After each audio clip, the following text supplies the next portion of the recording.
Hello, and welcome to Me and You and Nancy Drew, a podcast where I, Colleen, and I, Megan, are going through the Nancy Drew-niverse, one media item at a time. Today, I am playing the second PC game, Stay Tuned for Danger, which came out in 1999, so it's gonna be great. And I'm watching. Yes, it's very loosely based on the 1987 book of the same title. So this is from which of the Nancy Drew series is that? It's from the Nancy Drew Case Files, number 17, of course. Of course. And I have never actually played this one. When I was accessing these Nancy Drew games through the library, it was always either checked out or just too scratched up to load, or the CD-ROM in other ways was not working. And then for a while, they actually discontinued it, so you couldn't even get it digitally. But it got undiscontinued in 2016. So now I have just the most low-quality game. I'm really excited. I'm going to read you the tagline. Go undercover as super sleuth Nancy Drew to save daytime TV's biggest star from the danger lurking in the wings. Ooh. I like that she's already a super sleuth, even though this is game 2. This is, again, for ages 10 and up, so I'm excited to struggle and ask you to look things up for me. I'm so excited. These games are surprisingly tough, okay? They are, is the thing. Or you'll get stuck on just one tiny detail that you didn't click on in a room where, like, it wasn't clickable before, so you didn't go back and check. Mm-hmm. Do you want to predict at all what it's about based on the cover or the tagline or the title? I think I know, like, 3 things about it, so I'll wait. Okay. I already forgot some of the details of the tagline because I'm a bad listener. I'm a good reader and a bad listener. I'm going to text you the picture of the cover so you could see all the cool details. There's a silhouette in the door. It's mysterious. Ooh. There's a lights, camera, action thing. What's that called? A clapboard? No. What is that called? I don't know, but I used to have one. I was That's really incredible. into video making as a middle school. Oh, I need to see your Nancy Drew video. Oh my gosh, yes. We, at some point, we'll talk more in depth about the Nancy Drew satire that I made in middle school called Lancey Stew. Lancey Stew! We just found the DVD of it this past winter break. So beautiful. Yes, very exciting stuff. Anyway, looking at the cover, I guess I was assuming they were going to be like in a TV studio, and it does look like that is very likely, which is very exciting because I see the director's chair. Do you say someone got kidnapped, or we're keeping them from getting kidnapped? We're protecting them? Yeah, it says save daytime TV's biggest star from the danger lurking in the wings. Oh, so I'm going to guess that they get kidnapped, but they're like still in the building somewhere. Ooh. So we got to like find them. I'm excited. I really like that because can I say something about something else I know? Yes, definitely. That is a different game. Oh. That is a different game coming up soon. Oh. Yeah. I'm glad that I have good ideas that they You do have with. good ideas. So with the meta knowledge of that being a different game coming up soon, I'm guessing that's not the case for this one, but I don't know. I think the main guy is named Rick, mostly because I associate this game with memes about like getting Rickrolled. I think there is a ransom note. I think there are probably going to be a lot of the little notes on the bulletin boards that we saw in the first one still. Yeah. I think they kind of stopped doing that in game 3, but I think there's still some in this one. Okay, I'm excited to hopefully save daytime TV's biggest star. Is it going to be like a soap opera? Maybe. I mean, it looks like one of the, just based on the cover, one of those like sitcoms where, it's just like a living room set. And that's all you need? Yeah, that's all you need. So, okay. But I could see it being either like, maybe he's on a sitcom or maybe he's on a soap opera, but definitely one of those like live studio audience kind of vibes. But I don't know if they actually have a live studio audience, All right. So I'm excited to play it. This is Nancy Drew. Stay tuned for danger.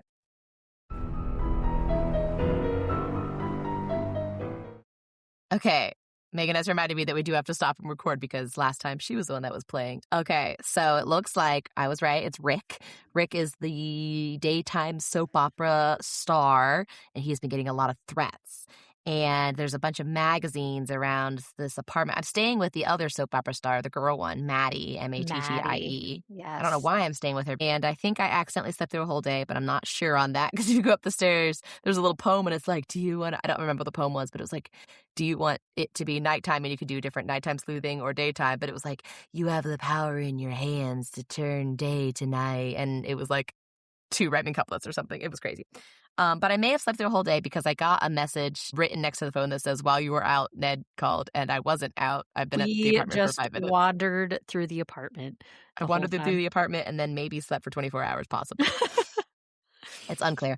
But Ned called me, but I can't call him back because I can't get the phone to work because the computer's very slow. Maddie is maybe in a real life relationship with Rick and maybe not. He's sending her love letters. I would say it seems like they are. There's also like a photo book that's got lots of That's- pictures of the two of them together. Talk about the pictures. Oh my God. Please. Oh my goodness. There are so many pictures on the walls, in frames all around, and you can get up close to all of them. And they are the worst pictures ever. They're so bad. This was made in 1999, and as opposed to Yep. the last game, when we played Secrets Can Kill, it was the remastered version, and, like, there were definitely still some very interesting animation choices made, but, wow, this one is, a lot, and my favorite of the pictures have been ones where it is a real-life photograph of real-life humans, but then they just, like, put the animated faces on the tops of the bodies Really as bad. oh my gosh, it's so bad. It's I so took bad, a it's couple great. pictures to put on the Patreon because there's so many and they're so badly done, but also it was 1999, but also, oh my God. Yeah, they've definitely made for some great entertainment. It was great. There were also some like baby pictures, presumably of Maddie or her family. I thought they were maybe like her niece or something. What they actually are is probably like children of the game developers, which is always cute. Or like in later games, it'll be like people that won contests that might be up on a picture on a bulletin board somewhere, which is fun. I definitely interpreted them as being, here is a baby picture of Maddie, and she is a real human child.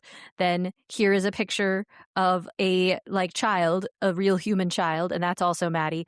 And then here she is as an adult, and she is an animated What happened? 1999 avatar. What happened to her? I hope it doesn't happen to me. Oh, They goodness. discussed some threats that Rick has gotten. There was what they said was poisoned chocolates, but the way she described it is they were just gross and he spit them out. So it's unclear if those were actually poison, if they were just like dark chocolate and he's picky. The other important detail we found snooping through all of her things Yeah. and finding letters and magazine interviews is that she and her mom are not very close anymore. And her mom is definitely like an overbearing stage mom and had this like weird toned note about how like, I saw your interview in the magazine. Why is your picture smaller than Rick's? Like, you're the I main won't allow character. you to play second fiddle to this man. I'm like, are you gonna kill him? Yeah. But then So in one of the magazines, she talks about how she and her mom are best friends, which is also interesting. And in the letter from the mom, she's like, why did I have to buy my own copy of this magazine? You didn't even send me one. That's rough. yeah, so I feel like that's gonna maybe be relevant, but I'm also feeling like it's way too early and obvious to be like, her mom. Definitely interesting to note. We can't get into one of the drawers in the desk. It's locked. It's locked. First We it's locked at the game. took her remote control, but Yes, we I did try can't. to just move it, but it is in my inventory now, so I hope she doesn't want to watch TV. I do keep saying we as if we're playing this. Oh, yeah. I am you and you are me, so we are playing this. We are. We are Nancy Drew together, except Colleen is in charge of Yes. clicking. Yes. Yeah, we can turn the TV on, but can't put anything on it. And then if you click on it again, Nancy's like, I need something to control this. I'm like, you do. You've got the remote in your Remote hand. control, but I think I have to wait till I have a tape because it's like gotta be far. But initially I was like, oh, for sure I will click on the remote and then click on the TV. And then she kept saying, I'm like, well, okay, well, now you're holding the control. The control is the remote control. You're gonna have to be okay. I don't know if it's important or not, but Maddie noted when she was handing us her keys, she's like, oh my God, I'm always losing my keys. I have so many copies of them. Yeah, I didn't love that for my safety and security living at her house. Agreed. And so I feel like I'm like, why would you tell me that if it weren't important? Yeah, later? someone's gonna break in or something. She left her keys somewhere else. Someone Ooh, is taking what if her she left them keys? at the crime scene and she has to be like, That Ooh. wasn't me because I have so many copies, and so anyone could have my keys, really, when you think about it. I don't know. Because also oh, never mind, I was gonna say it seems one-sided because we only saw letters from Rick to her, and then it dawned on me that actually letters that she sent to Rick would not even be at her place since they No, do not no, live together. definitely not.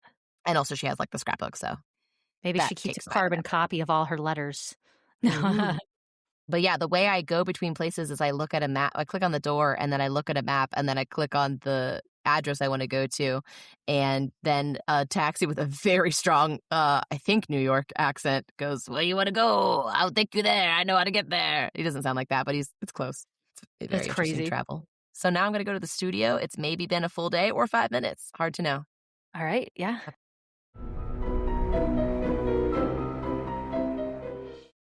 Okay, so we have gone to the studio. Paul Blart Mall Cop is there. Yep, He's yep. an animated character that I have to sign in with every single time, except now I can't because I got my visitor's pass taken away because something dramatic happened on set. Do you want to tell them what it is? Yeah, well, we weren't able to get into the studio originally because it was on air, so we had to wander around and knock on doors and went and visited Maddie and opened all her drawers. And did we take anything from her? What did we take? Nothing from her. I Nothing tried from some her. stuff. We can look at her million. She has at least 30 perfume bottles and like Yeah, at least 10 open tubes of lipstick, just around. like in her drawer, like are open. I'm like, girl, this is going to gather just like clutter and crumbs. So we finally made it into the studio once they were not on air. And as we were observing, a light fixture came undone and crashed to the floor almost right on top of Rick. And he kind of threw a little bit of a hissy fit and was like, "You better call my agent. I'm out of here." And they ended up being like, "Ah, well, I guess that's a wrap for the day." And And then so everyone vanished. The crew, vanished the recruited instantly. actors were not there. I, like, clicked forward so I could look at the light. They, in a blink of an eye, had the light cleaned up, I guess, so I couldn't examine it for clues, and then no one was there. So I did steal a screwdriver. That was Yes. good. Yes. I'm sure this will be important for later. Yes, they had blocked out the scene, so they knew there was, like, on a chalkboard that, like, Rick will stand right here at this time. So that was a known fact. We met Rick in his dressing room. He Mhm. came on strong. Very strong, very flirty. We looked at all of his magazines, and there's all sorts of different things about him being on dates with all sorts of different women, lots of tabloids. He's framed a lot of them, which is interesting. Yeah. All of his threatening letters and items are just strewn about his room. Weird. They're all over. They're not even like, oh, here's my box that, like, if I need to give them to the police or something, I have them all gathered, or I can hold on to them but not look at them every day. They're on his dressing table. They're next to the sink. They're on the little mini fridge. They're on his couch. They're with his golf stuff. In every drawer. Every single drawer. You know, like the things you would see in a TV show of like a CEO of a company and he's doing a little tiny golf thing in his office? Yes, That's in yes. Rick's dressing room for some Yep, reason. yep. One loose tennis racket, no other tennis equipment that I could find.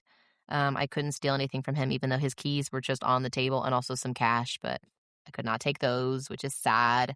Yeah, and there's ransom note E letters where all the letters are cut out. Ooh, we also found one of the magazines from whence these letters came, just like loose in the lobby. So whoever took those letters just left the rest of the magazine in case anyone else, I guess, wanted to peruse it for articles about horticulture and whatnot. But some of them weren't ransom notes. They were typewritten on like a burned paper, or one of them was on a sideways piece of like notebook paper clearly torn out of a notebook. It was lined and had like the little part where the spiral would go, which I think would mess up your typewriter. Also, I don't think I'm going to see any typewriters at all, let alone get to check them, but I want to do the thing because clearly this typewriter, the Y key is a little messed up. And so Yes. every lowercase y is a little bit lower than the rest of the line. And so far I've seen no typewriters, let alone so many that I could check.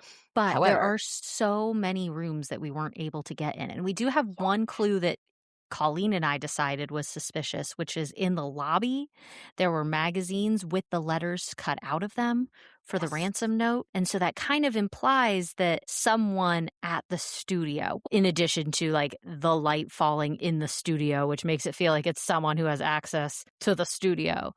So, although the lobby does not really narrow it down depending on what date it is, because they're either recently was or is soon to be a Meet Rick Arlen signing event in that lobby. True. I don't know where we are in November. It's on November 20th when this happens. And November 13th was circled on Maddie's calendar at home. I don't know what that date is, but November's got some important stuff going on. So potentially lots of people in the lobby. Completely true. But speaking of Maddie, she also revealed the detail that she and Rick used to date, but aren't dating any longer. However, she's still got a love letter from Rick at her house, and she's got a drawer with Rick's photo in it and couple photos from a photo booth of the two of them. And a letter from him at the studio that was in French. Was it from him? Was it signed? Yeah, I thought so. Oh, shoot, maybe it wasn't. It wasn't signed. But it had his trademark stuff where he calls her an angel from the heavens. Yeah, true. And he's always doing stuff in French. I guess I just assumed. I don't think it was because I was like, oh, is this a new admirer? We have met two other animated characters besides Paul Blart and the two stars of this soap opera. What do you think of them so far? So one thing I'd like to point out is that once we met the props lady, I realized she was very animated. Anytime these characters open their mouths, their eyebrows raise at the exact same rate. It's very scary. So there's the props lady that's like, no one's allowed in here except for the people who are allowed in here. And then that's it. Yeah, and then closed the door. She said, it's open, and then got mad at us for opening the door. Yeah. And she was like, you go talk to this person to see if you're allowed. Which, did she tell us to talk to the director? Because the director's the other person we met, I think. Yeah, I didn't know who. I think I missed who that was. I think director, possibly producer, but I think the producer is the man who yells behind a door when we walk by. The prop lady reminds me of someone you'll meet in Game 4, which is my first one, which is the Treasure in the Royal Tower. Professor Hotchkiss.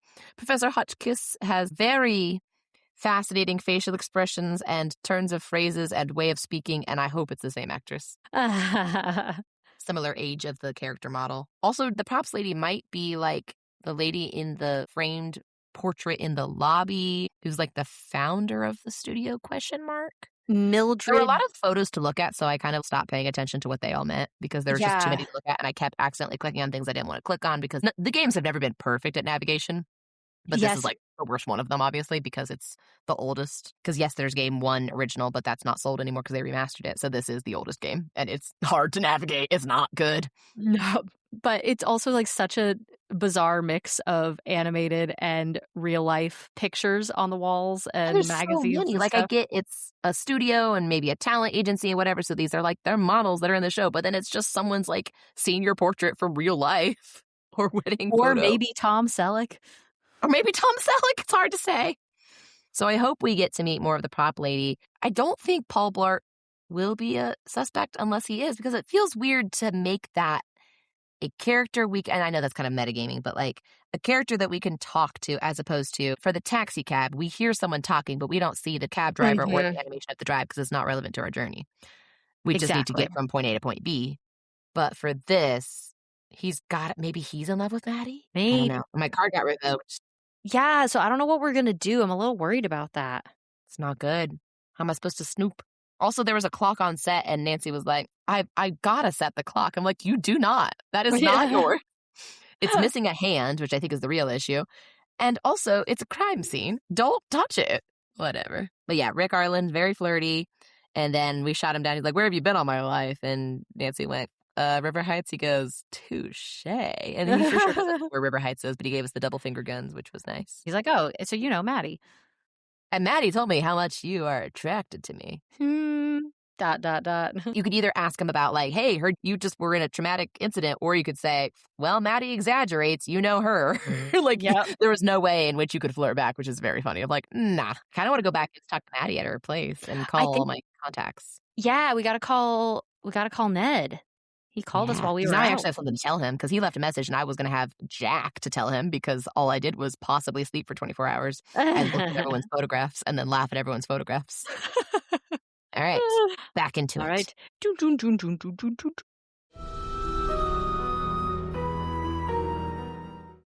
All right, so we've been to 3 places. We went to the house, we went to the talent agency, and we went back to the studio. Yes. The talent agency is run by Dwayne Powers, who is for sure in love with Maddie. He used to present Rick, And then Rick ditched him because he wants out of his contract with the soap opera so he can go on to bigger and better things. And Dwayne is like, when you think about it, acting's actually an art. And Rick is not respecting that. He's thinking of it as a career. And stuff can be two things. But anyway, his talent agency is really creepy. And I also could ring the doorbells of other people that rent from that place. There was some little puns in there Eileen, over, and just stuff like that, which was kind of silly. That validated my typewriter thinking. He was like, oh, you need to, specifically look for a typewriter where the one Y is lower. I was like, okay. This is actually great. Also, it is for sure the founder of the studio who is running the props room, who is also crazy and made me type riddles onto her stationery just because how the game was going to interface. She's weird, but I like her. And there were so many little Easter eggs to the books in the prop room that I loved. Specifically, a whole bunch of them were all in this one letter from Hyacinth Larkspur of Larkspur Lane, who was asking for some charitable donations and was like, maybe you could donate the brass-bound trunk that, was used in the soap opera, or perhaps the sapphire spider or the ivory charm. And then she cited what they were from in the soap opera and why they would be in this prop room. And she lives on Pine Hill, which is from the Phantom of Pine Hill.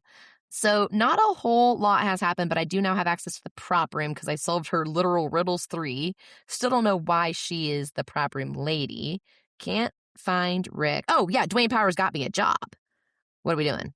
Are we an extra? We are an extra on set. I thought we were going to be his receptionist because he said he needed one. I was like, well, now I can look at your typewriter if I'm your receptionist. But now we're an extra. No, we're an extra on the show. We haven't gotten to do anything yet. Yeah, the director hates us and doesn't want us there. And was like, are you hard up for a job? Or you just she was just had 7 insults in one sentence for me. I'm like, okay, sorry. Yes, I am not here under honest means. I am trying to solve your crime. But also, don't you want someone to solve your crime? So she's a jerk, but also is probably under a lot of stress. Yeah. It's not to me giving, I want to murder the lead. I think she's under a lot of stress and is, of course, a woman. There's some very high-powered males around her that feel like they have big, strong opinions about what she's up to at all times. Yeah, she's got to be firm like that. Exactly. Maddie keeps dissolving into the ether in front of us, which is concerning but does not feel diegetic. I don't think that's actually happening to Nancy's perspective, but also is horrifying every time.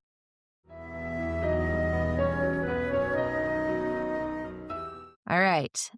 So thankfully, Meghan is Houston and was like, you have missed a one-time thing where you need to get 4 or 5 things out of this room that you didn't get. And I was in the prop room. I solved her riddles 3 to get in.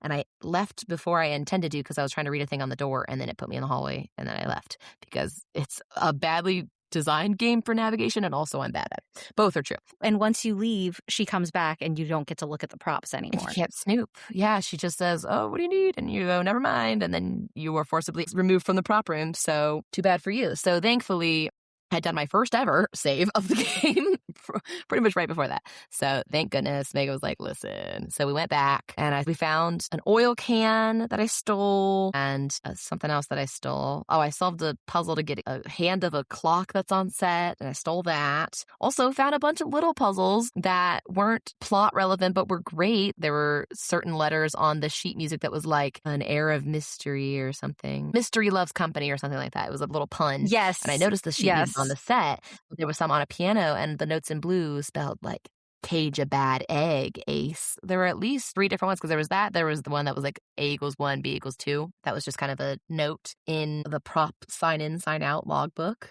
I feel like those prop logbooks and costume logbooks come up a lot more in detective novels than they ever have in any experience I've had in theater. Now, to be fair, I've never worked on a TV show. However, I do remember like reading about like, oh, the clues in that of who had this last. And that has never been a thing. We don't sign out the props. We either have them or we don't. Yeah, that must be for like a large thing. Like a huge production thing. My favorite part of the prop room that we found was a little box, and inside the box was like, I don't know, 10 to 12 trinkets, and all of them are from Nancy Drew classic books like our Drewseum. So it was all these little trinkets that are the exact items that I have chosen for our Drewseum. I mean, there was no old clock or hidden staircase. But they were, I mean, the old clock was elsewhere in the prop room. It was. And maybe we didn't look hard enough for a staircase. But I mean, there was just a staircase. I guess it would be hidden, but inside this little box, though, was like the aquamarine ring and Dirk Valentine's locket, the ivory charm, the Yes. larkspur spray, Yes, specifically a little all pin that's a spray of larkspurs. I was like, "That's so yes, specific." And all I of only know what that looks like because of looking up how to make it in yes. pixel art. So it was just such a lovely call back, I guess, for us specifically, because Yes. we've put so much focus on those little items that would have been important in those books. It was really exciting to come across.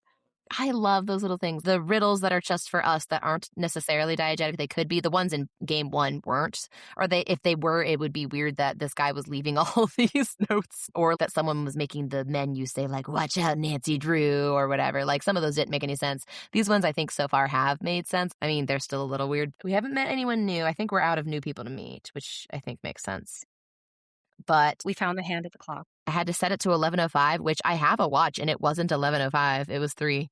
So I don't know why that was. But you were right that if I could only set it at hour intervals, there were only 12 options. So did that. A key came out, and that let me get into part of the crew area so I can control something, but I don't know what. I definitely shouldn't be in there. It says authorized personnel only, and I am not that. I also got on the catwalk, oiled the Yes. ladder with an oil can that I found in the prop room. Thank you, Megan, because I for sure missed that. I could steal that. I almost forgot to steal a doorknob because I had stolen it previously on my previous save and then had to go back to the prop room. So I was like, oh, I already have a doorknob. And then I looked, I'm like, I don't have a doorknob. Oh my God. So basically, everything is missing from the prop room and it's my fault. We found a note about some missing props. There's about to be a second note that says there's some more missing props. And Nancy Drew did it. If I go to bed, I think I get to go be an extra on set the next day. I still don't know what I can control as far as the closet. How would you describe the thing that I was trying to move stuff around? What is it? Like a winch? Oh, don't I know. don't even know what that is. I don't know if it's supposed I to control don't the lights. know. Oh, up in the lights in the catwalk, I found like a loose piece of fabric was the only thing holding this other light up. So But yeah, that little closet, like maintenance closet, has some sort of machine with gears and I don't know, switches and buttons, but I don't know what it does. Yeah, we couldn't figure it out. So I'm hoping that is elucidated later. Like maybe I find a handbook or even someone says, oh, that's the closet that controls the lighting rig or something. I don't know. So far, this has not been very linear. I don't necessarily need a game to be linear, but I need it. Actually, it's almost been too linear because if I didn't get those things in the prop room when I did, it seemed like I wasn't going to be able to. Yeah, we were stuck. We were stuck. So thank you, Houston. Mission control over there. But that's Welcome. called, and I checked the little notepad to see if anyone had called me because the last note said, yeah, Ned called. He sounds cute. And I do not appreciate that Maddie, this like soap opera star, is commenting on my boyfriend.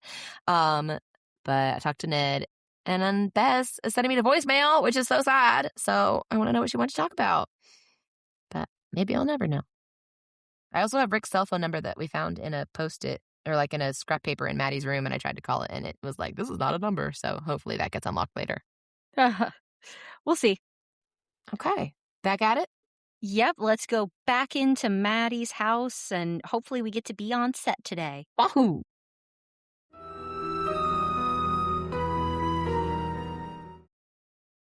Okay, now we're getting somewhere. And by somewhere, I mean I got blown up. I got blown How into many pieces. times? Oh, I would say 3 or 4. Yeah, unfortunately.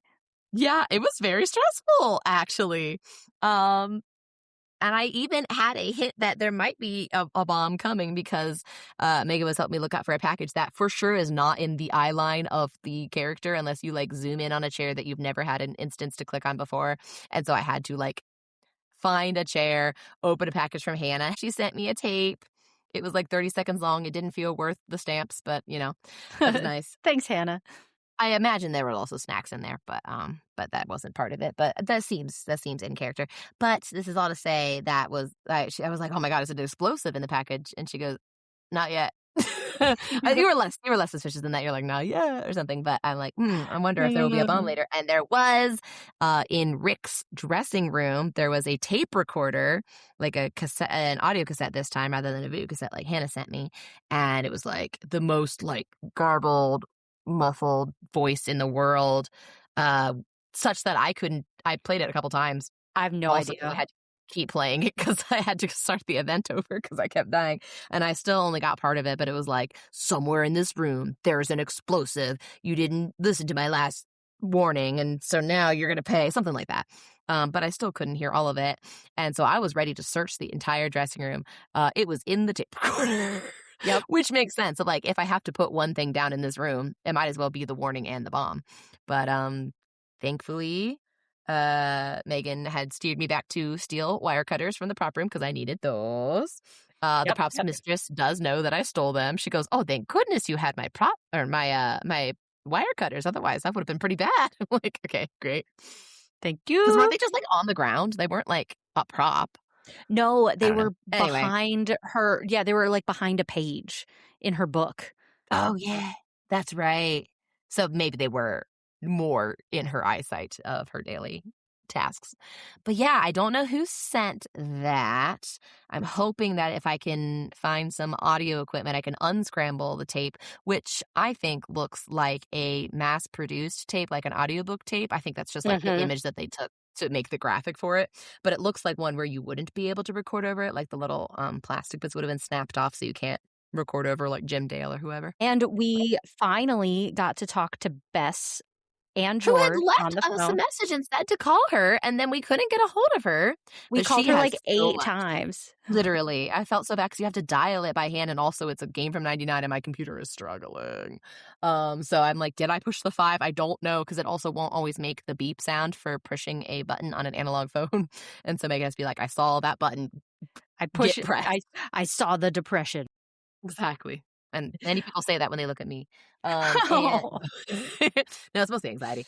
But Call Beth, she has a lot of, not insider info, but fan info about all the different soap operas. She told us the director, Lillian, the mean lady who's got really intense eyebrows and always got an attitude with us, used to date Rick. We were like, which we did not know. We knew the other star had dated Rick. Yeah, we knew Maddie had dated Rick. We knew Rick had, had all those tabloids. He dated all sorts of people, but we didn't know he dated the director. And it's part of the reason she's so mean all the time. And then we told Bess about how we have an agent now. And she said she's never heard of him. And she knows a lot. Because he was Maddie's and Rick's agent. And Lillian, the director, knew him because she was like, "Oh, you're with Dwayne? We use him for the chaff." Yeah, we don't take him seriously. And anyone who comes from him seriously. Even though the 2 stars initially came from him. Yeah, okay. I don't know if that's important, but just like the fact that Bess was like, I don't know who that is, and I know everybody. Yeah. He gives me weird vibes, but also I've only talked to him once. Oh, we learned that Paul Blart. Oh my gosh, yes. Is his name Paul? Did I get that part right? I think it was Paul. I can't remember now. We've called him Paul so much. But tell us his last name. Tell us his last name. Gardarino! Or Gardino, but it's like guard and then just a couple extra letters because he's a security guard. He comes highly recommended, parentheses, he's my wife's cousin. Great. Yep.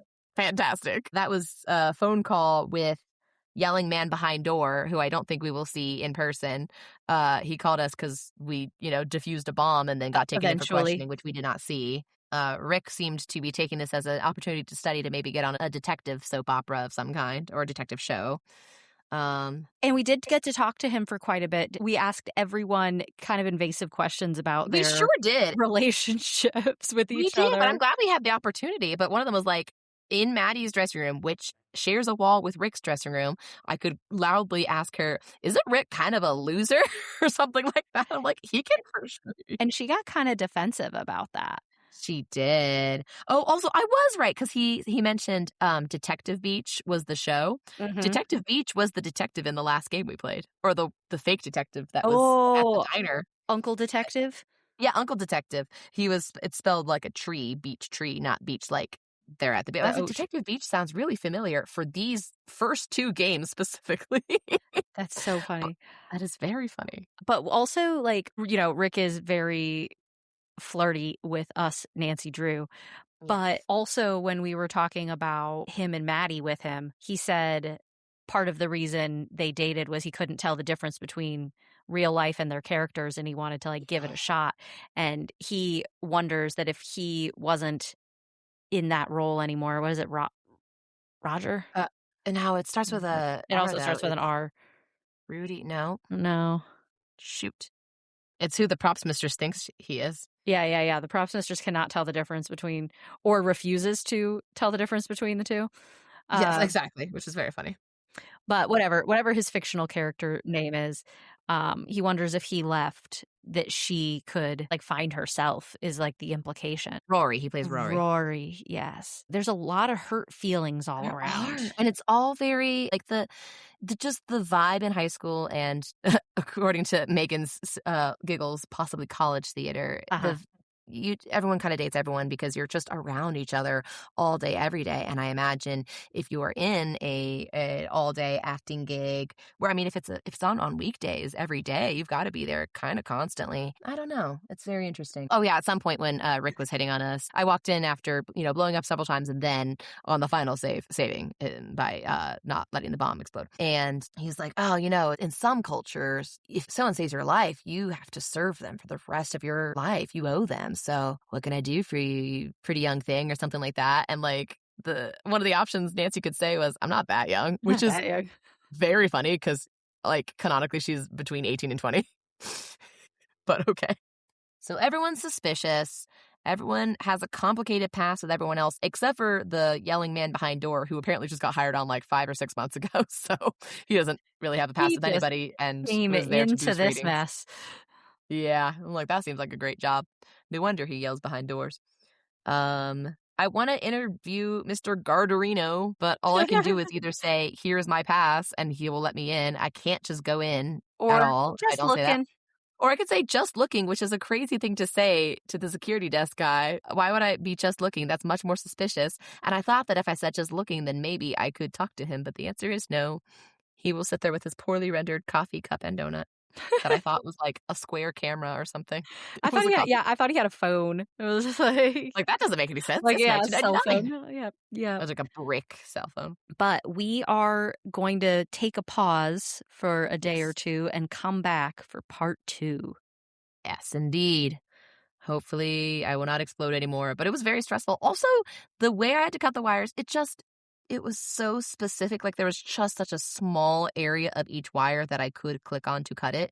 And also it didn't seem like there was a way to know the order in which you have to cut them. And there were 4 of them. So there's like a lot of permutations there. So thank you, Mission Control, because I already exploded 4 times, even knowing that I had to cut the yellow one first, and I still couldn't get there. It was so hard. And yeah, it's just like you had to there's guess only your 30 way seconds. through. Yeah. Well, and if you cut the wrong one, you just blew up instantly. Correct, yes. And I thought I was cutting the yellow one because the tip of the wires was on the yellow one, but the most of the wires was on the red one. So apparently I was cutting it with a handle. It's not a perfect game, is what I'm saying. But also, yeah, they definitely, you can tell, having played the remastered first game and Shadow at the Water's Edge, that they definitely made improvements to the gameplay. But yeah. I'm hoping that from here things pick up, because I've been kind of stuck, and it felt like if I talk to anybody, first of all, it takes me a long time to navigate to them, and then they will say, what do you want? And then we won't have anything. And you can just say, I guess I'll go back to, I got to go to back to the set now. Except you do not. Do nothing is happening on set. That is not true. So I think hopefully from here, things are happening. I witnessed one of the potential deaths. In fact, very firsthand several times. So I'm going to do your transition music and I won't cut you off.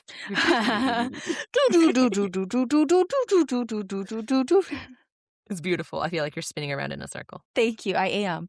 Yay.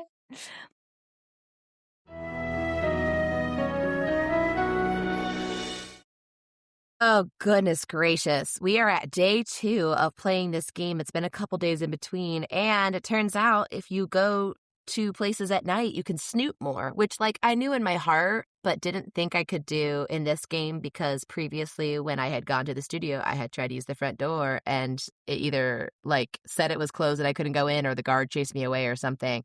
But there's a side door to the studio, and apparently our access card can be used to jimmy open any physical door. So Well, and we did need to get the letter in the mail at Maddie's house that said that the side door code had been changed. And here's the new code. And we were like, wait, is there a side door? I didn't know there was a side door. And that's how we got in. We got into Lillian's room. She's the director. And She's we the mean one with snooped. the eyebrows. Yeah, we snooped everywhere. We got She had into so many everything. clues. So, what do you think the main takeaway from Lillian's office is? I was going to say she's not over Rick, but like I think we knew that. I think we knew that she still hates him. We saw not only Lillian's office, but we used what it turns out was Mildred/Millie, the prop master's username and password. That was what she had written down that we didn't know what to do with. So we used her computer login to get into Lillian's computer. So we've also read all of Millie's emails. My takeaway from that is they need a better lock system at this place. Can you describe how the locks work? So I can't remember what that type of code is called. Where I think it's Pigpen code. Where it's like a tic-tac-toe board, one where it's, a standard tic-tac-toe board and one where it's diagonal lines. And then each letter goes in one of those like little tic-tac-toe boxes, and there's also dots. And so the keypads have, if you don't know that it's like a Pigpen code, just like the greater than sign with a dot in the middle. Yeah. And a rectangular U shape. And you're like, what is this? And so each of the codes for the different rooms, which the only one we have access to be able to see is the control room, but that code is the word actor. So then you have to use the Pigpen code and which we found how? That was in Lillian's office on a clipboard that you had to read wearing 3D glasses that we found in Rick's room. Just the most straightforward. And so in one of the emails, it was like, hey, guys, can we have like an actual lock system that doesn't require me to scatter things around the studio so you can find the codes? I was like, oh, good. I'll just look for the things that are scattered around, which is great. Out of Lillian's room, she goes to a lot of anger management classes. It was on her calendar. She still has a picture of her and Rick together. There was in her trash, like one of Shakespeare's sonnets, but it was like, how do I love thee? And she had crossed off all the love and changed it to loathe. Yes. Which was very funny. And we used a pencil on a blank piece of paper to see the indentation of what had been written previously. And we discovered, yes, that she is the one who bought the chocolates. And we found castor oil that we assume is what was put into the chocolates to make them taste gross. Because they kept saying the chocolates were poisonous. He even spit them out. And it didn't seem like he had any ill health effects. So I think they were just gross. I also feel very concerned because we got caught by Gardarino, the guard. So I had to go use my second chance again. I have a lot of second chances, which is great for me. But also, we're going to get caught tomorrow because we printed something and left it on her printer. We couldn't get rid of that. We shaded on her notepad and we left that there. And there was something, we left a floppy disk in her computer and I couldn't take that out. So there's like 3 physical clear indications that someone's been in a room that wasn't her. And definitely. I couldn't undo them. Nope. Which is very sad. So... and Millie in her emails has been writing scripts and she runs the studio and she submitted her scripts and they're like, oh, sorry, the window's closed, but you're a great writer. I mean, you're honestly too talented for us. You should write a book, which like, sure. But also being told you're too good for us, it doesn't feel like that's the truth. And also, if you like writing scripts, I don't know that you want to turn your talents to a book. That's like a different field. So maybe she has a reason to be angry. I don't think so. I think she's just eccentric. But maybe. Oh, and the emails also included people being like, yeah, Rick is like the worst to work with. Can we pull up his contract and be like, hey, you can't be rude and sassing back the director and not follow directions from the director and stuff. And it's hard to tell which of that is an interpersonal, like, we dated in the past and I'm still mad at him issue, and which of that is like, he's actually a jerk. I feel like it's a combo. Yeah, definitely. So using all those clues, we went up to the control panel or the control room, and we made our way in there. We put the threatening tape from the bomb into the sound mixer, and we're able to just find what was it, like a horn noise? A traffic sound. Yeah. Sounded like they were outside on the street and there was a horn, which doesn't really narrow anything down, in my opinion. And then I played every sound cue that was available to me on the sound cue board. And we found a tape, and we're going to take it to Maddie's house and play it. Yes, this is a videotape, so we can't play it there, obviously, in the room where the videos are. Nope, doesn't work. Yeah, that's crazy. I have to take that home. We unscrambled a note in Maddie's jewelry box that she helpfully ripped into very even, like 2x2-inch squares, and left in her jewelry box so that we could reassemble. And it was like, I know this is like drastic, but once this all blows over, you and I will be free, which really feels like it connects to when Rick was talking about, like, what if he gets out of his contract, maybe then Maddie will also be able to leave this soap opera and go on to bigger and better things. But it wasn't signed, and it was like ripped on the top and the bottom, so who knows? 100%. So who are you most suspicious of right now, Colleen? Oh, I feel like we're kind of entering the later part of the game. We've gotten all sorts of different clues. We've found threatening letters. We know who has the typewriter, where the threatening typewritten letters are coming from. We know about Lillian's anger management and quote unquote poisoned chocolates. I almost want it to be like everyone did a little bit. I don't think that's actually it. But if I had to do that, I would think Lillian did the chocolates. Maybe Millie did some of the notes. But then they mentioned, even Ned noticed, who has not seen this stuff, so it's weird that he can notice these things, that the MO, the modus operandi of the different notes feels different because some of them are cut out of little magazine letters from magazines in the lobby, and some of them are typewritten. And the things that have like his specific address, maybe that could be him because he said he's getting threatening stuff, but then it's on the security log. It said he didn't report them, so maybe he did some himself. As I was listing things for you and you're starting to talk, I'm like, okay, because based on the letter we found in Maddie's room, ripped up in the jewelry box, we know she's got like a weird relationship with her mom. So originally I thought it was like from her mom. Like, yes, I had to do it. Right. But like, then it says, it'd be so funny if it was like an offstage character. It was like, yeah, Maddie's mom killed Rick. I'm like, we have never even talked to her on the phone. Yeah, so I funny. Highly doubt that it's going to be that. I think it's going to be one of the introduced characters that we have seen so that we can have a confrontation. Right. I'm wondering if this is a setup between Rick and Maddie. Because so they can both get out of here, or at least Rick can get out of here? Yes. Because Maddie's like weirdly defensive of him. Yes. Lillian hates him. Lillian hates him and doesn't care to hide that. And even in her like stuff in the trash it's confirmed, even when I'm not talking to her, she hates him. Yeah. Millie doesn't. She's pretending she doesn't know what's going on. Every time we talk to her about Rick, she's like, do you mean Rory? Yeah, she's like delusional about it, like that they're their characters. But that can't be true. She knows what's going on. Hopefully. She's hiding in like the doddering old lady facade, I think. Because she's in charge of the whole freaking studio. And she's writing her own script. Oh, yeah. In the like recycling bin of the computer, there was a corrupted script file that mentioned Blackmore Manor, which is, of course, a much later game of Nancy Drew. So that is awesome. But it was all corrupted. Like there was a bunch of rectangles instead of certain letters. And I was looking at the letters that were gone to see if there was a code there, but there was not. See, maybe my theory, though, doesn't quite align because there was a bomb. There was. All right. I think it is time to head to Maddie's apartment.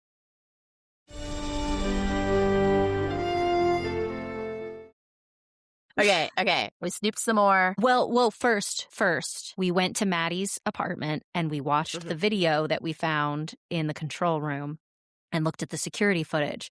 And there was some man in what we assume is a fake beard and mustache because it was missing from the prop room based on the prop log and the email we saw from Millie's computer. Apparently it was a very valuable beard. Yeah, whoever it was walking in the most interesting way I think I've ever seen a human walk. So stupid.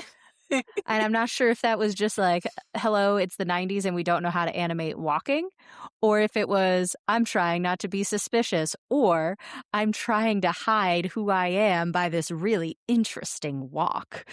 Could be truly any of those. It was so bad. And then he also switched it up because we saw a security video that followed 4 cameras throughout the studio, so he would like disappear off view on cam 1 and then reappear on cam 3. And by the time we got to cam 4, he had a fully different horrible walk, which was beautiful.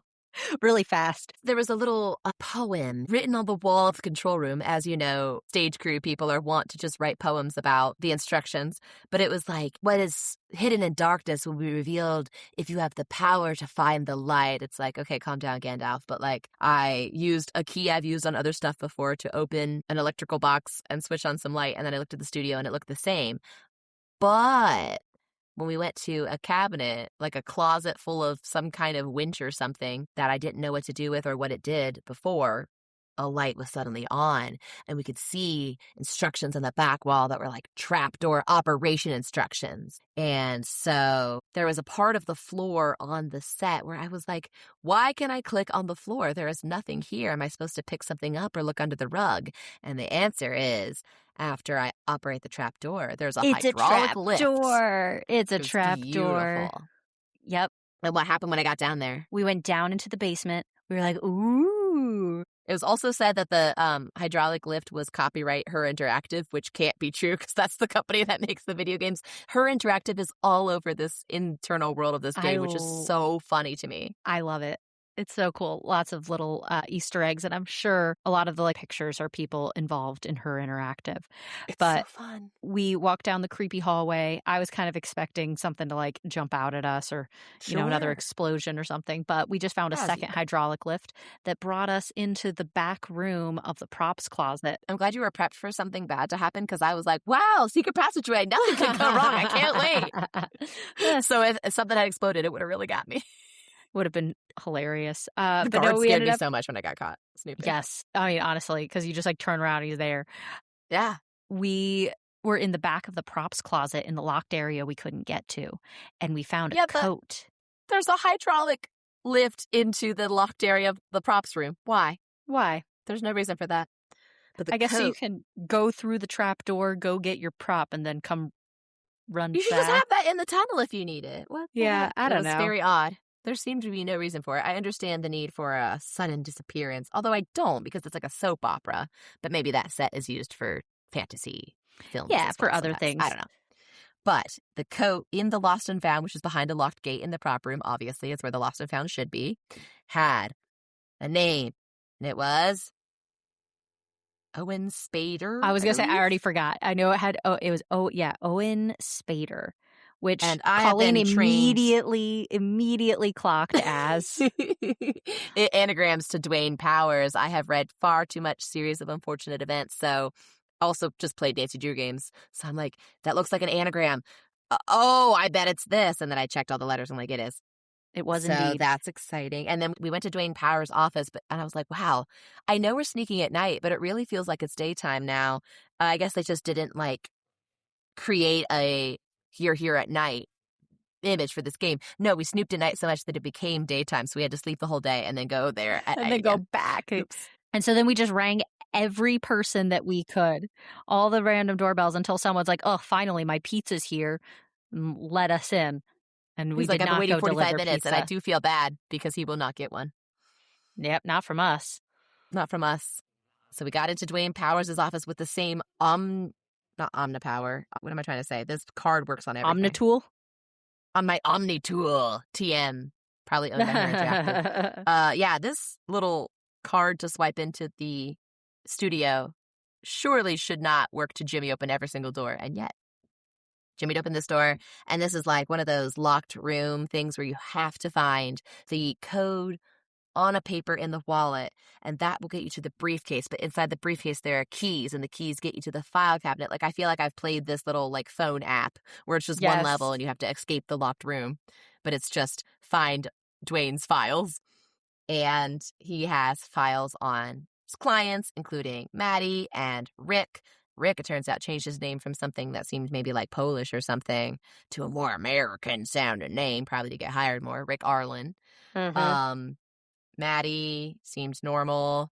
She listed her mom as an emergency contact. Her mom has also been faxing Dwayne and been like, why isn't my daughter on this panel of like inspiring women actors? Which feels like you could only have so many people on a panel. Like, it doesn't mean she has to be on every single thing. She seems like a lot. A lot. I wish she Definitely. had. I guess there's still time. I wish she had been behind it. It would be so funny if just an off-screen character that we never ever see or talk to had been doing everything. That would be hilarious to me. It would. But we also found in his wallet that he has that Dwayne has a picture of him and Maddie. So they must be involved. Forgot what he looked like and thought that he had in his wallet a picture of Rick and Maddie. I'm like, huh, that's creepy. Nah. If you're like, no, that's fully a different man. He's got brown hair, not blonde hair. Right, he does have a different hair color. But I forgot. So that's interesting. Yeah, it was like a little couples picture too. It wasn't even just like friends hanging out. Mm-hmm. We found Owen's personnel file, and he lives on like 123 Bamboozle Way or something equally asinine. It was beautiful. We found a book on French that has all of the French phrases that we found in that letter in Maddie's dressing room. Mm-hmm. We found a plane ticket to Rio, which cost $35, and I crumbled into dust. Blast from the past right there. Literally. And we found something else. What did we find? We found he's in massive debt. A so loan from Maddie, like a check for like $5,000, which could get you up to 2 plane tickets. So many trips to Rio. So many trips to Rio. Yeah, I feel like he's going to skip out on all of the things he owes. He also has just like loose Chinese food on his desk that I'm sure smells amazing being left at room temperature overnight. Yep, he's going to be evicted from his office. Which is such a great office too. Yeah, not full of cinder block. I now am most suspicious of Dwayne. I am too. And it's weird because he hasn't been really in the game almost at all. He got us hired as a temp, which was just an excuse to be back on set, and we'd never acted, which is so sad because I wanted to hear Nancy badly acting because I don't think she'd be good at it. And then we asked other people about him, and they were like, yeah, he's my agent, or yeah, he's an agent, and he gives us crap people. And he sucks. And then we never talked about him again. Ooh, can I click on the fortune cookie? I can. Gosh. What's the fortune say? Even though revenge should be sweet, jealous acts will end in defeat. Oh. Distributor oily, brakes worn, wheels misaligned. This is going to be $500 on his his car's falling apart. He's going to get evicted. Rent is due. He's got so much going on. There's like an adding machine on his desk that's like, $5,317.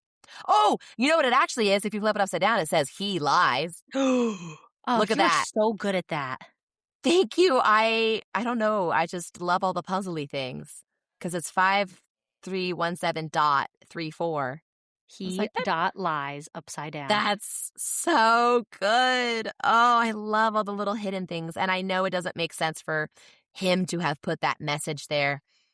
But that one does make sense more because he's adding up his debt. It's around $5,000. So I love these little things. I could not figure out how to get behind this guy's desk for 100 billion years. Yes. And that's not something you can look up on like a walkthrough. You can't be like, how do I walk behind his desk? You just have to click on like a very specific part of the wall and then turn yourself around like the hokey pokey. It was a whole thing.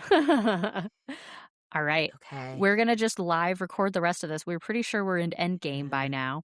Because I do feel like it's him. I think we should go. It's kind of interesting that she played Juliet and he's got a big poster of Romeo in his office. Yeah. I'm worried he's going to jump scare me. I know. I am too. Okay. I want to go in this mop bucket. I know it's locked. That's another thing about this game is every time you go to the apartment you're staying at, you have to go and dig up your keys. Do you hear that ticking sound? Oh, no. I do not because my headphones are on. Oh, God. What's the ticking? Oh, God. Is there a bomb in here? Are you freaking Is it on the chair again? It's on the chair. We can't see. For Nancy Drew, is it a bomb? I got to get out of here. No, don't open it. Don't open it. Oh, it's just a clock. Why are they doing this to me? This is your final. This is my first warning. Here, this is your final warning, Nancy Drew. You better mind your own business and go back to your little life in River Heights. I mean it.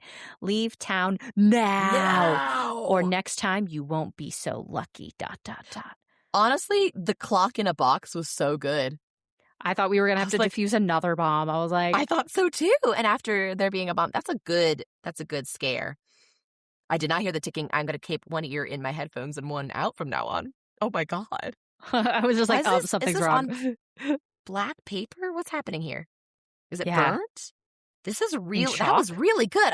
An alarm clock in a box. And you have to set it so that you know it'll go off when I come in, or it's going to keep taking. I don't know. I'm just very impressed by that. Especially, I'm also glad we already found a package on this chair because we couldn't find this chair for forever because it's like right out of view. Yeah, and you can't tell that something's on it unless you are specifically looking at it. Correct. I hope there's a message that says, "Oh yeah, someone called and said they left a bomb for you." I want to call them all and say I almost blew up, but I think that will delay our progress. I called George earlier, and one of the things I learned now, if it says goodbye, you can scroll down, and sometimes there's more dialogue, which is hilarious because I think that should be at the bottom. Don't leave me. Don't leave me. And I scrolled down. It was like, I'm not sure what I should do next. And George goes, I don't know, but I'm sure you'll figure it out, which was unhelpful. Was there something else in the package I was supposed to see? I don't think so. Can I dust it for fingerprints? Leave town. No. Okay. Guess I'll put the lid on. Sometimes you can't pack away from things until you put the lid back on them, which is very funny. Talk to Maddie. Where is everybody? Also, whenever I get here in the evening, there's like a fire in the fireplace, but I don't know where Maddie is, so. Okay. Oh, did we talk about the thing where I was looking at her calendar and sometimes there would be like a face that jumped out and sometimes there wouldn't? Yeah, right now there's a face and I think it's mine. And then sometimes it's not there. It's like not a static image of a paper calendar, which is Yeah, it's so weird. Let's just try going to the studio stage. Is it nighttime still? Yes, it should still be nighttime and we should go in the side door. Okay. I'm on stage. There's got to be something about this tea set. Maybe the sugar bowl. Is there something over here? No. What am I supposed to do? Let's try going back to the apartment and just calling people. Okay. Make it daytime. Nighttime. Call all our friends. Okay. Can do that. I love calling all my friends. I'm not going to pick up, though. I'll do Ned last because I think he's more reliable. Let's call Bess. Till I almost got blown up, but I didn't. I wouldn't say it's a threat. I would say it was a bomb. Thanks, Bess. You've got to solve this mystery before it's too late. I did. I want to call Ned anyway. I want him to worry about me. I'm going to tell him about the bomb threat. I thought that was going to be the entire conversation. That is a good question. What should I look for on the death threat? All right. Call George or no? I don't think so. I think go to the studio and let's go talk to everybody. To the real people. I mean, George is real. She's real in my heart. I don't know what this voice is today. Okay. Talk to everybody. Rick, how do you feel about getting blown up? Was it fun? Are they working together? It'd be great if it was Lillian and Dwayne together. I mean, she's definitely angry. Yes. I guess just ask everyone about Owen. Liar, liar, pants on fire. Unless she legit doesn't know about his alias. Yeah. Can't wait for his little thing. Like, don't pose like that. You can't get enough of me. Do I drive you wild? What a great opener. Also, I love that gotta has an apostrophe after it. I gotta go. Oh, don't tell me you're seeing him. Don't break my heart, love. So Rick knows him, Maddie doesn't. Lillian won't tell us anything. Millie knows that he signs out stuff but isn't seen. Never seen him. So that's all our people, right? I can go back I think to so. home. Yeah, because since we can't talk to Mr. Gardarino. Mr. Gardarino. He's animated just to get us. Every day I suffer. Call me. Call me. Did it? I'm calling George. Great. Do not say you don't know either. That's good. Thank you, George. I'm glad you didn't say, I don't know. This is a surprisingly difficult game. Uh-huh. I think it's more on just this has to happen before this will happen is what's making it difficult, right? There we go. Yes, it's ringing. The phone's ringing. The studio's too. Oh, no. That's so concerning. Was that Lillian? Yes. I don't like that. Is she and we want to go at night. Yep. So we want to. Yeah, and it's night right now. Okay. Yep. I know you won't have any trouble getting in. She watched me on the cameras. Yep. Also, I was just there 30 seconds ago. Come back. I miss you. An invitation to Endgame is so funny. You're right. We want to go into the studio. Oh. It'd be so funny if I got caught by the guard who's like, you shouldn't be here. I'm like, I know that. Oh, God, what's going to happen? Oh, God. Miss Snoot. Here's Lillian. Oh, God. Professionals. I can see right through you. Yeah, well, I hope you can see through the act of whoever's sending these letters because I just got one. Right. How am I supposed to believe that? You think you're so smart. Well, here it is. You can make your own Proof letter. Positive. This is the one on Millie's typewriter. Yep. You're still in love with him. You're still sold on his stupid smile. That is true. If you write a hate poem for someone, there's still some feeling there. A puppet disguised as an actor. A phony. He'll fall. There's somebody's going to push him down a ladder somehow. You'll be much happier and more alive if you did. Oh, I could say all these different stuff. I could even say Papa's did it. I could say, do the math, Lily, and it was Maddie. Or I believe it was Rick himself. You. Or I could say, without a doubt, the prop master is behind it all. But I can't even say her name, which is very funny. Okay, we think it's Dwayne. I think it's Dwayne. I think it's Dwayne. Dwayne Powers? Oh, I can give my... Ooh. With his intense hate of Rick, doomed financial situation, and that clever disguise as Owen Spader. Let me just give my thesis statement. And opportunity to commit these threats and traps. Let's meet in a wide open area. That is correct. Oh! The electricity just went out. Name the washed-up director and interfering actress who will be dead in a matter of minutes. This is like an iPhone alarm. Do you hear the TikTok? I do. And he's locked us in. Lily, hide. How? Oh, creepy. Little silhouette in the window. Oh, boy. Will's death will be the climax of this little soap opera I've produced. I'm calling it One Death to Die. That's not a good name. Rick so much. I like that. Yeah, Maddie and Lillian have more reason to hate him. Because he killed me. He killed you? How did you pull this off, period? It's great. Dwayne, this isn't a soap opera. You're dealing with real people. Real life is a soap opera. That's not true. Real life is not a soap opera. Or rather, you would have learned that had you lived. Maddie still cares for you. You're making a big mistake. Enough. Words. Okay, Hamlet, calm down. Yeah, right. I am a man of action. I'll come down for the final close-up. I'm going to write you two out of the script forever. So sorry about your short-lived career, Miss Drew. Oh, God. Dun, dun, Can dun, I? Dun. What do we do? God, I'm freaking out. Oh, God. I need to think. What do I do? What do I do? And save? I will save. Okay, it's saved. I want to turn the lights on. Do I want to get him up in the control room? I don't think I want to be up there. Trap I door? want to go underneath. Yeah, can I go under the stage? Will that do anything? That'll just Open? put me in the props room, right? It would also help if I could navigate around the God-blessed room. Where can I go? Go over here? No. Fudge. I'm going to die. I'm going to perish. I can go out in the hallway. I can get this axe. Oh, pull the fire alarm. Yes. Good idea. What can I do with this? Vacuum door lock override? Why is there a vacuum door lock? Oh, God, what is this? Do I just have to brute force it? See which one stays down? Yes. Okay. That one, that. one. I can do Nope. that. 1, 2. While Colleen does this, I'm going to describe. There are 6 buttons in a circle, and you have to figure out what order to put them in. But as you get it right, they vacuum stay. door override. You did it. You did it. What the heck is this made of? Yeah, I can't click on anything, so it's just happening. Oh, God, he's zombieing at me. Gardino, Paul save Gardino! Wow. That's why they animated him, so he could do a little bunny hop, or whatever you'd call that. Ralph, not Paul. Ralph Gardarino. Oh, my gosh.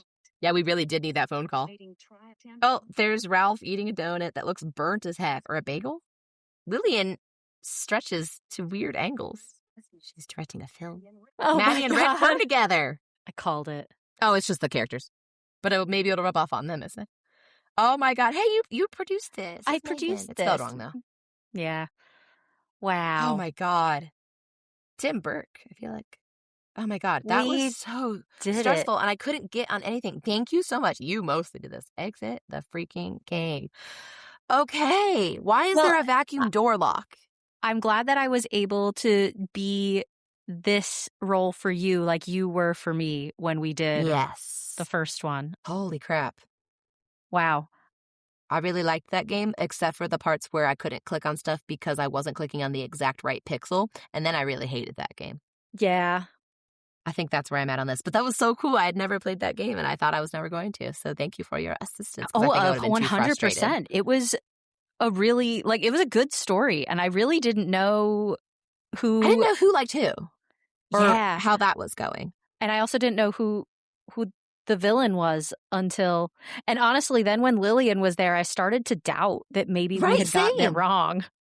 I was like, maybe I still wanted to call the not chocolate Dwayne. people and be like, who actually ordered those chocolates? But after we tried a bunch of other phone numbers that we found around, I gave up hope on trying that. Maybe we should have called more Sometimes phone that'll be an numbers. Easter egg. Interesting. Okay. All right. Is there anything real quick for segments? Blast from the past.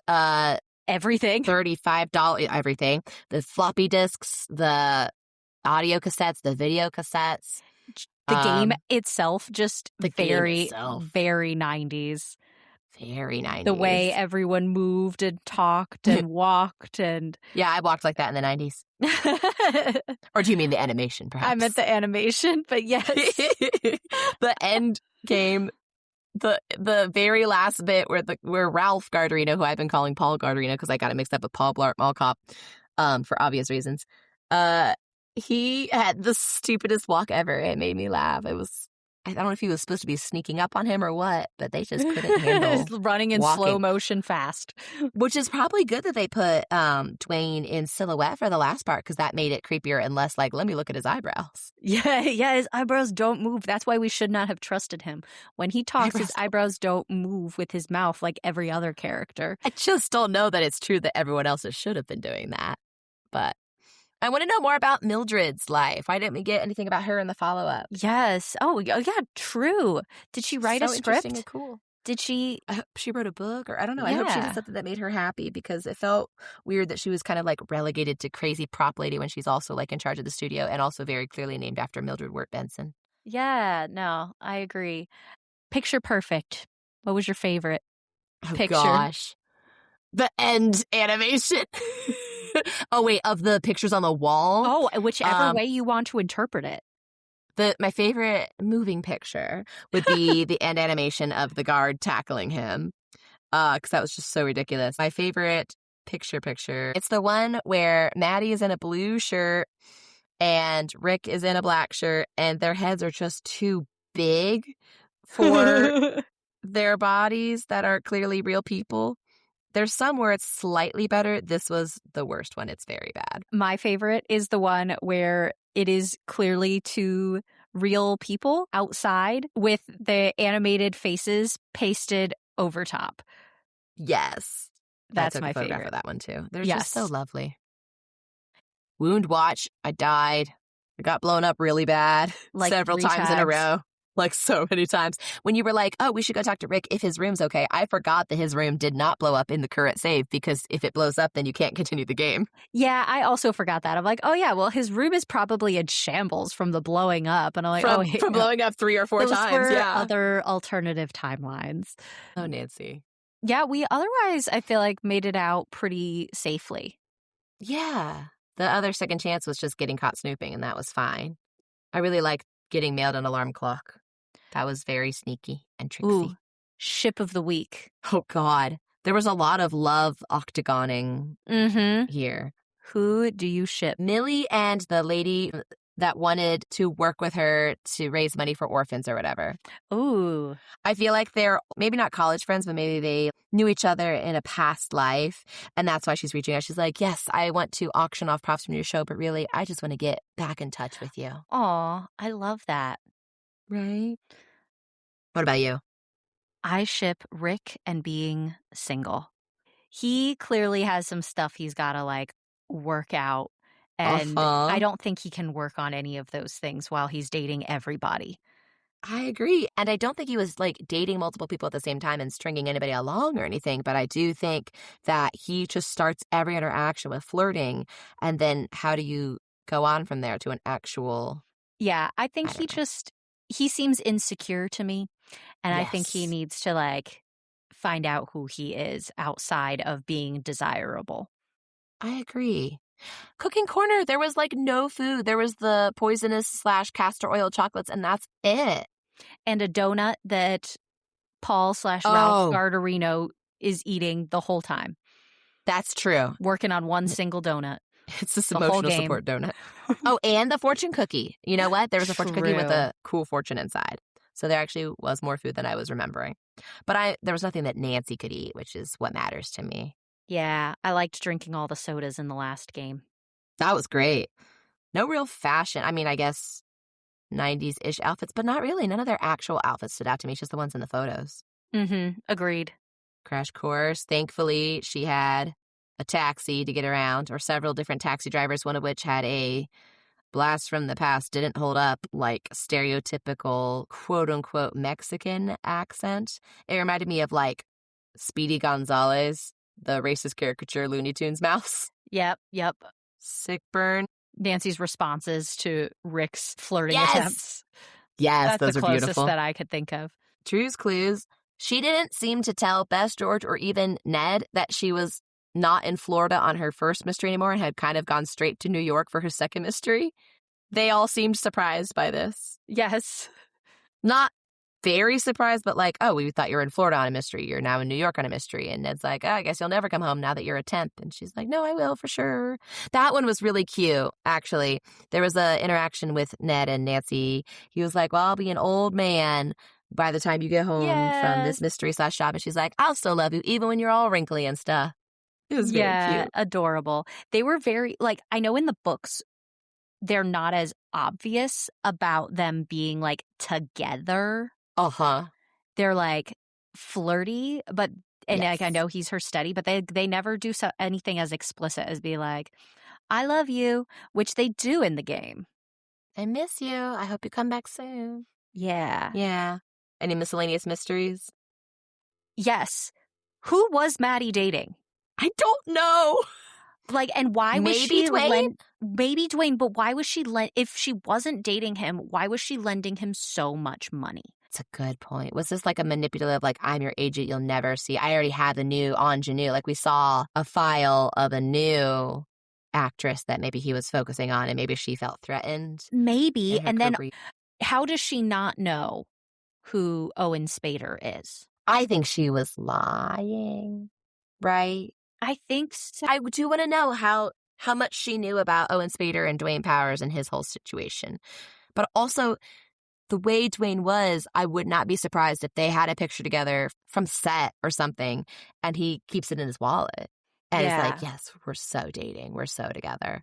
But then she had pictures of Rick. And she had these letters from Dwayne. From Dwayne and from Rick, but the Dwayne ones weren't signed. Did she know they were from him? I don't know. I do not know how any of them felt about each other, because even Lillian, with her like anger issues, she worked hard to rewrite How Do I Love You, Let Me Count the Ways. Like, she didn't just change love to loathe. There were a couple where she changed one word and clearly was like, that doesn't scan. I need another syllable in there.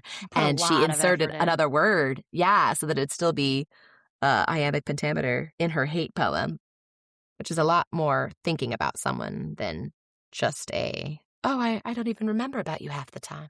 Yeah, those are my miscellaneous mysteries. Maddie made no sense to me. What's her deal? I don't know. I also want to know what's up with her mom and why her mom's crazy. My final miscellaneous mystery. Hey, I just left the studio 30 seconds ago. Why are you calling me to bring me back? I know. And why do we meet in the wide open studio where everyone can threaten us and lock us in for some reason? Why don't they have a better locking system? Yeah, it's really bad, guys. I also then wanted to get into every other room, but they were not there. Yeah. Because we had a lot of passwords, but only one keypad. Mm-hmm. I think we can forgo the game show this time around. Agreed.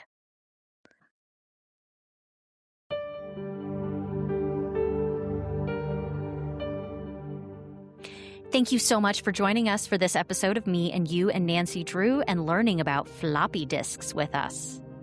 This podcast is lovingly dedicated to the memory of my wonderful mother, Shar, the woman who got me hooked on sassy female detective stories.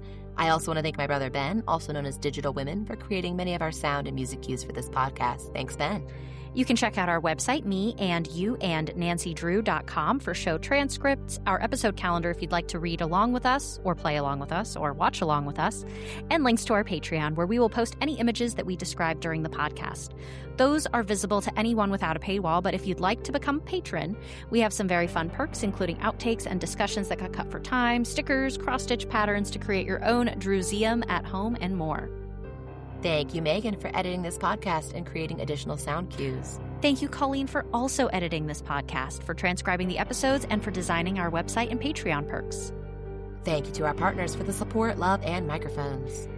Thank you to libraries everywhere for giving access to Nancy Drew books and French to English dictionaries to write love letters and media of all kinds to people everywhere for free. And finally, thank you, of course, to the one and only Carolyn Keene for independently writing 620 Nancy Drew novels from 1930 to present day. Join us next episode for our discussion of the first Nancy Drew movie from 1938, which is called Nancy Drew ... Detective. And don't forget the moral of this episode. Stay beautiful.